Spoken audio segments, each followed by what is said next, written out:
Hey, what's up guys, Benny here, and a brand new update has just landed in Call of Duty Warzone that is definitely going to mix up the mid to long range meta that has been dominated by the Cr-56 Amax over the past few weeks. I'm saying weeks, but it's been pretty much dominant for the past couple of seasons, but that is most likely no longer going to be the case with the additions that have come with this update, as well as some changes to the cargo truck, or more commonly known as the Big Bertha. But in this video, we're going to go through all the patch notes, and then we're also going to take a look at what possible weapons are going to be viable to dominate the mid to long range meta. So all of that, so you're best prepared for when you go into Warzone. But first of all, let's scroll down. We've kind of got all the 80s stuff here, but this is the May 27th update. Now, first of all, the cargo truck spawn rates for Verdank's solo BR mode have been reduced to 5 static from a range of 16 to 20. That's pretty brilliant, because I think if you've ever played solos, you'll know that at endgame, there's pretty much just 20 trucks just roaming around, because people will just kind of rotate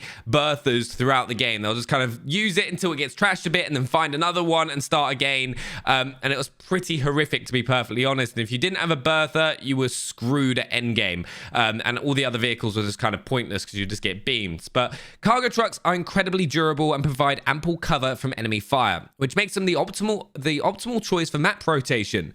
In solos, players are not keen to unload a considerable amount of their resources into the removal of cargo trucks, which would often result in a significant number of them in final circles. The ensuing gameplay allowed players to skirt traditional engagements and created a crutch that put less of an emphasis on endgame positioning and gunplay. A substantial reduction in the number of cargo trucks in solos will make whistling them down over the course of the game a feasible and attractive option, given their considerably reduced map presence. Honestly, that's brilliant. Solos is going to be such a better game mode now. I'm definitely going to play it a little bit more after that. Just happy they've finally done that. Like, honestly, big shout out to Raven. They've been doing an incredible job. By the way, if you are new around on the channel as well, make sure to hit that subscribe button below in 3, 2, 1, so you never miss out on another Warzone video going. But fixed additional, then they've done some bug fixes, fixed additional map locations in Verdansk that allow players to reach out of bounds areas. Brilliant. Most frustrating thing when you get killed by someone out of the zone. Fixed additional collision issues of various elements across Verdansk, allowing players to exploit peak shoot through them. Fixed the bug where vehicles could down or kill squad mates. Yes! Honestly, I have done this so many times over the past week, just accidentally crushing my teammates or positioning a vehicle. And the same's happened to me as well. It's been heartbreaking, but thankfully they fixed that. Fixed an issue in Nakatomi Plaza where the vault access denied audio could be heard throughout the entire building. Brilliant. Because we can't trust you to realize that once access has been denied, you should walk away from the button and not try it again and over again and over again. It's so true. It got so annoying. Some people just be mashing it when you're there. Fix the bug preventing ballistic knife camouflage skins. Blah. Yeah, don't really mind about that. Fix the bug with SWAT M5 snipers was not displaying aiming stability as a pro. Fix the incorrect labeling sniper. Okay, so the others is pretty much standard. But now, this is the interesting stuff. The Cr-56 Amax headshot multiplier decreased from 1.62 to 1.5. Now, that might not sound like a lot, but we'll go over a reason why that is actually significant later on in the video. But that makes a big difference in the potential time to kill of the Amax. One of the reasons the Amax was so dominant, because of that high headshot damage, you could just take people out in 4 or 5 shots, and that's why everyone did it. Upper chest headshot, that's going to drop your additional bullets needed to kill by at least 1. So you could kind of see a big shift here. But on the plus side, it means a whole mid to long range meta is going to mix up, and there's going to be a lot more viable options, similar to the close range meta right now as well. But the Cr-56 Amax has continued to display disproportionate levels of dominance over the long range assault rifle space. As we continue our efforts to slowly raise the time to kill, we feel the best course of action here is to reduce the power level of outliers rather than increase others to meet it. We believe it will take some time to adjust to a landscape where the Cr-56 Amax is not the undisputed king of long-range automatic weapons, but we feel this will be a net positive given how many more weapons we expect to be introduced into viability with this update.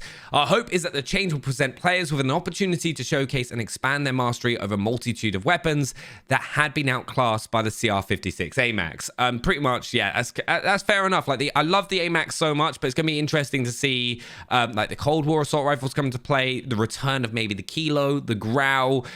Though to be honest with you, the Ram 7 hasn't been touched, and we've known the Ram 7 and the Amax are very, very similar. Especially if you're a mouse and keyboard player, the Ram is unbelievable. When you like watch some players like Tfue, for example, you can just laser that and control that left kick recoil perfectly. What's really interesting though is the Farah 83 change, where it's had its recoil pattern adjusted and the hip fire spread increased. We've not yet settled on the identity of the Farah 83. We'd like to see it as a long-range viable assault rifle, and in that light, we've smoothed out its recoil to be easier to control at range. We are also increasing its hip fire spread so it's slightly less effective in close quarters. This functional overlap is something we want to avoid and will continue to address where we identify it. Now, the Farah was actually pretty good at mid to long range if you could control the recoil. This is going to be really interesting because the Farah, like I said, we'll go through it in a little bit, but has very high fire rate, very fast time to kill. Definitely a potential option, which is quite exciting, to be honest. And tactical rifles may also make a return. Personally, I'm not the biggest fan of this because I didn't really like the M16 AUG meta that much. It got quite frustrating, but tactical rifle Charlie, which I believe is the M16, has fallen victim to a bit of an over-reduction in efficiency. While we still maintain that tactical rifles ride a very thin line between underwhelming and oppressive, we feel that the tactical rifle Charlie could be close to that line. Definitely just going to have to give it a go and see what that's like. I'll have a video on it in the future, but potentially tactical rifles could return. The LW3 Tundra that had its optic adjusted. Very happy for a lot of snipers. I think it was actually Lucci who shouted out about this on Twitter, and like Raven went in and responded and said, we'll have a look at it. So it's going to be quite exciting to see what that happens. Now, this is also very important. Optics have changed for the Cold War. Like we all know, the Cold War optics in comparison to the Modern Warfare ones suck. Like, it's just a fundamental thing. They just nowhere near as good. But they've reworked the actual arms 3 times, the Royal and Cross 4 times, and the SUSAT multi-zoom. So we feel that the impact that these changes will have cannot be understated. We believe optics have been holding back the long-range viability of Black Ops Cold War weapons, and we expect that these optic adjustments will drastically change that. When optics are too close to the camera, they can cause distracting motions and visual obfuscation. And in long-range engagements, especially, visual clarity is crucial. We believe that with these changes that an expanded assortment of long-range viable weapons will become available. And that's why I'm saying the Farah could very likely be a top-tier viable weapon. There's going to be so many options for you now, which is like, I cannot understate this. It's very, very exciting as a Warzone player right now. Then the muzzles have changed. The suppressor on the LMG, ADS speed increased from 2% to 3.5%, and sprint to fire speed increased from 4% to 5%. We've seen some reports that the suppressor appears to be affecting light machine guns negatively, or not at all. We can assure you that is not the case. Considering the test environment frame rate in such small increments, it can be difficult to accurately measure the impact an attachment may have. Notwithstanding, we felt that the values on the LMG suppressor could use an increase to give them more of a fighting chance in the sea of assault rifles. Going to be like that, to be fair, that's great. That's great news, but to be honest, you don't really want to use an LMG as close range, so can't really see you using a standard like suppressor with an LMG. So to be honest, that's not really big. Big things for me, changes to the Cold War optics and the nerf to the Amax and the Farah 83. But, right, let's just go ahead and talk about some of the weapon options we have right now. Going to go to True Game Data, absolutely incredible site. Big shout out to them. But, right, here we go. So I've kind of put on the majority of the key assault rifles that are now kind of in play right now. We've got the Amax, which is numbers aren't correct, so we're just going to remove that for now. It's got nerfs. The chest shot location is still the same, so that's fine. But it's when we go to the headshot, we'll have a look at it. We've got the Amax, the Farah, the Krig, the Kilo, the Ram, and the Grau. Now, the ones that you can see are dominant are actually surprisingly at the bottom, right? You've got the fastest time to kill possible with the Ram and the with the Ram and the Amax. Now, the Ram is incredible if you're a mouse and keyboard player. You can control that recoil really easily, and you can laser it.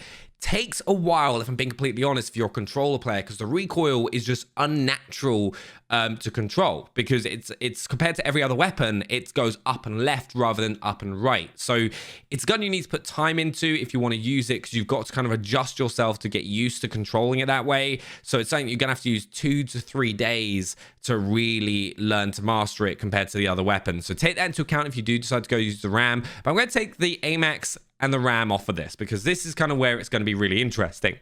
Now, the Farah, right, you can see, is on the bottom line. It's the third fastest time to kill assault rifle after the Amax and the Ram with chest shots, okay? With a 0.6 time to kill. This is at 60 meters, by the way, so we could go this lower, but this is like mid to long range, which is what we really want to be having a look at. So it will beat the Kilo, it will beat the Crig, it will beat the Grau, all at those ranges, right? And then that will maintain all the way up to 114. Now, if we go ahead and just bring this down to 10 meters as well, right, it will still, right, be up there with the time to kill. Like, if we go ahead and have a look here, take those away, it's still the fastest. So it is now the fastest time to kill assault rifle with the right hand kick. And with those improved optics as well, Farah is definitely going to be a viable option with that recoil pattern change as well.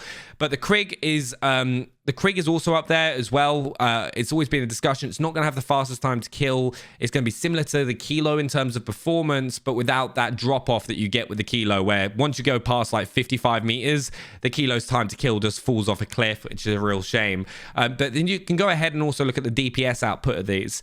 And this is without headshots into account as well.